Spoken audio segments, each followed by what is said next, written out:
এখন আল্লাহ যদি আমার হাঁসগুলো সুস্থ রাখে, ডিম যদি আমার ভালো হয়, প্রোডাকশন যদি ভালো হয়, তাহলে 18 মাসে আমার প্রায় 18 লাখ টাকা থাকতে পারে। তাতে এক মাসের ইনকাম শুধু ডিম থেকে কত আসে?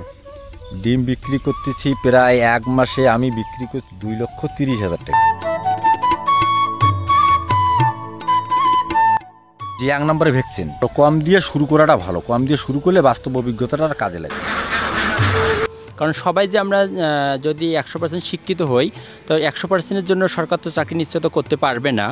কারণ চাকরি পেতে আমি যখন শেষ করব, চাকরি পেতে আমার চাকরির প্রিপারেশন একাডেমিক প্রিপারেশন থেকে সম্পূর্ণ আলাদা, সেটাতে সময় লাগবে। কিন্তু আমি যদি সেই সময়টা যে আমি বলি না, পারিবারিক সাপোর্ট পেয়ে যদি আমি উদ্যোক্তা হওয়ার চেষ্টা করি, যেমন খামার উদ্যোক্তা হওয়ার জন্য বিভিন্ন সাইডে সে উদ্যোক্তা হতে পারে। আজ আমরা রওনা হয়েছি লালমনিরহাটের হাতীবান্ধা উপজেলার এক সফল হাঁস খামারি মহসিন ভাইয়ের খামারের পথে। গ্রামের মাটির গন্ধমাখা এই পথ ধরে হাঁটতে হাঁটতেই মনে হয়, মানুষ যদি ইচ্ছে করে ছোট্ট একটি উদ্যোগও কত বড় সাফল্য এনে দিতে পারে। মহসিন ভাই বলছেন, তার খামারের হাঁসগুলো থেকেই প্রতি মাসে প্রায় 2 লক্ষ টাকার ডিম বিক্রি হয়। শুধু তাই নয়, পুরো প্রজেক্ট থেকে তিনি প্রায় 18 লক্ষ টাকা মুনাফা আশা করছেন। গ্রামের সাধারণ এক যুবকের পরিশ্রম, নিয়মিত যত্ন আর সঠিক পরিকল্পনা আজ তাকে এনে দিয়েছে এই আলোচিত সাফল্য।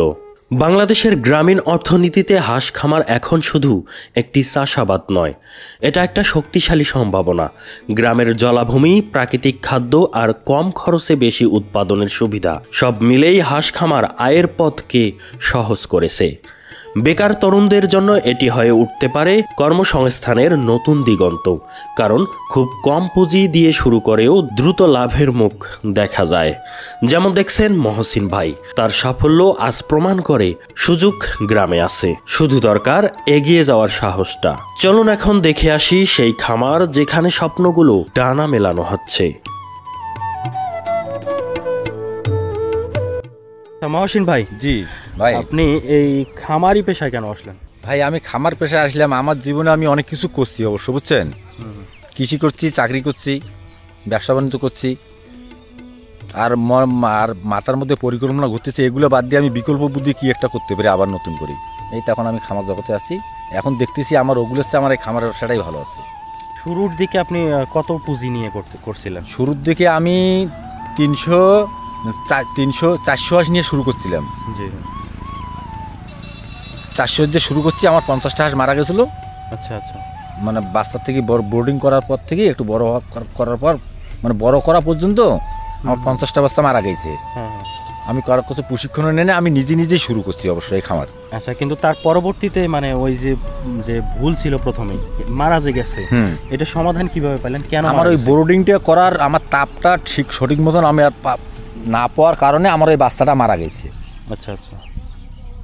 আর পরবর্তীতে যখন আমি বাচ্চা নিয়েছি, আমি সঠিক ডিসিশনটা কাজে লাগাছি, আল্লাহর রহমতে আমার বাচ্চা টিকছে ভালো। আচ্ছা, তো এই মুহূর্তে আপনার কতগুলো হাঁস আছে? আমার এখানে আছে 595টা। তাতে ডিম প্রতিদিন কতগুলো করে পান?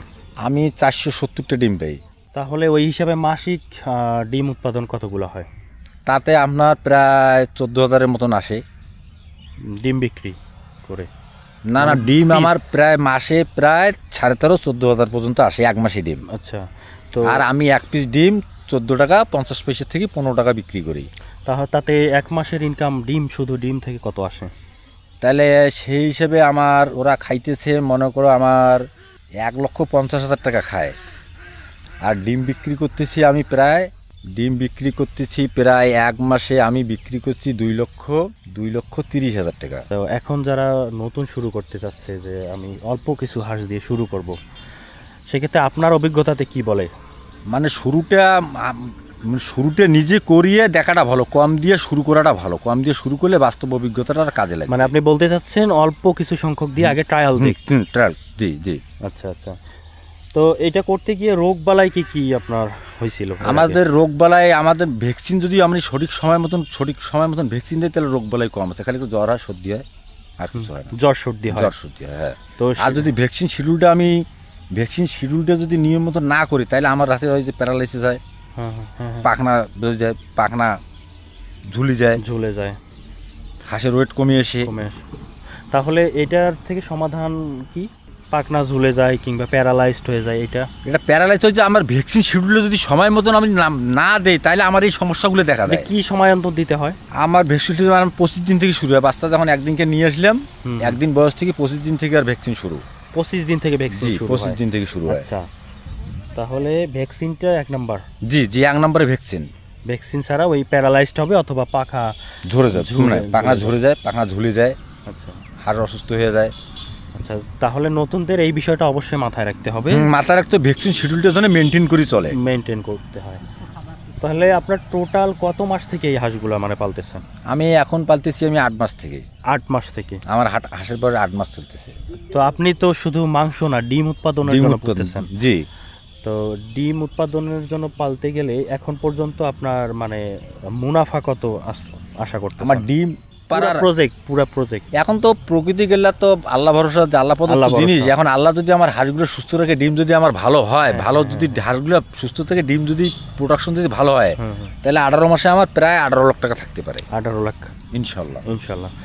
আচ্ছা, প্রোডাকশন যদি ভালো হয়। আর বর্তমান কিন্তু ঋণের দিকে আছি, লোকসানের দিকে। জি জি, বর্তমান লোকসানে আছি। আচ্ছা, তো হাঁসের খাদ্য তালিকা আসলে সব থেকে ভালো খাবার কোনটা মনে করেন আপনি? না, আমি তো গতবার 1 সেট করছি, এবার 1 সেট। তাহলে এখন জনে আমাকে এখন এক জনে এক এক রকম খাবারের শিডিউল মেনটেন করে বলতেছে, বুঝছেন? আমি যেহেতু নতুন, এবার আমার দ্বিতীয়বার, সেই হিসেবে আমি করতেছি কি, আমি আমার ডাইরেক্ট লেয়ার 1-এ খাওয়াইতেছি। কারণ লেয়ার 1-এর পরিবর্তে আরও কিছু খাদ্য আছে, সেগুলো খাওয়াইলে প্রোডাকশন আরও ভালো হইতে পারে। তা আমি এখনও ওই দিকে যাই নেই, আমি ডাইরেক্ট লেয়ার 1-1 খাওয়াইতেছি আমান কোম্পানির। এটা ফিড খাওয়াচ্ছে? জি জি, ডাইরেক্ট ফিড খাওয়াই। তো অনেকেই ভুসি, ধান, শামুক, সবুজ ঘাস এগুলা মানে এগুলো খাওয়ায়। এখন আমি শুনতেছি ওগুলো খাওয়াইলে উপকার ভালো পাওয়া যায়, কিন্তু আমি এখনো দেই নেই। আপনি ট্রায়াল করবেন? না, ট্রায়াল করবো এখন ইনশাল্লাহ। পরবর্তীতে হাঁস আনলে আবার ওই রকম ট্রায়াল করবো। এই মুহূর্তে মানে হাঁস যদি আপনি বিক্রি করেন, তা প্রতি হাঁস কত করে মানে দাম চলছে এই মুহূর্তে বাজারে? না, বাজার হিসেবে হাঁস যদি এই সময় বিক্রি করতে তাহলে তো আমার লসের সম্ভাবনা আছে, কিন্তু বাজারে হাঁস চলতেছে প্রায় 650 থেকে 700 টাকার মতন বিক্রি করা যায়। ওয়েট লাগবে 1.5 কেজি, 100-500 গ্রামের উপরে। 1 কেজি 500 গ্রাম। জি জি। আচ্ছা আচ্ছা, 500 গ্রাম, 1 কেজি 500 গ্রাম 600 গ্রাম হলে হাঁসটা বেচা যাবে 700 টাকার মতন প্রায়। তো আপনার এই খামার তৈরি করতে, ঘর তৈরি করতে টোটাল খরচ কত হয়েছে? আমার এই ঘরটা তৈরি করতে প্রায় 2,30,000 টাকা গেছে। 2,30,000 টাকা শুধু ঘরটা তৈরি করতে? ঘরটা তৈরি করতে আর অর্ধেকটা ভালো করতে। তো আপনার ঘরে মানে কতগুলা মানে ধারণ করতে পারে? এক ঘরে ধরে 1150টা। 1150টা আপনি এখানে পালতেছেন? মানে আমি লাগাচ্ছি 600টা। 650টা আনছিলাম। খাবার খেয়ে আমার আছে এখনো 595। সব দিক থেকে সমাজে সব ধরনের আর্থিক বা সামাজিক বা পারিবারিক সাপোর্ট থাকবে তা কিন্তু নয়। এটা হচ্ছে না, তাহলে আমি কি করি? আমি দেশের বোঝা বা পরিবারের বোঝা না হয়ে থেকে আমি অন্য কোনো সহায়তা নিয়ে, ক্ষুদ্র ঋণ নিয়ে, বিনা সুদে কিছু ঋণ নিয়ে যদি আমি পারি, তাহলে কর্মসংস্থান সৃষ্টি করি। যে কর্মসংস্থানটা আজকে আমি পরিবারের অনুমতি পাচ্ছি না, ঠিক আছে, কিন্তু আমি যখন সে লাভবান হবে তখন পরিবার অবশ্যই আমাকে সহায়তা করবে।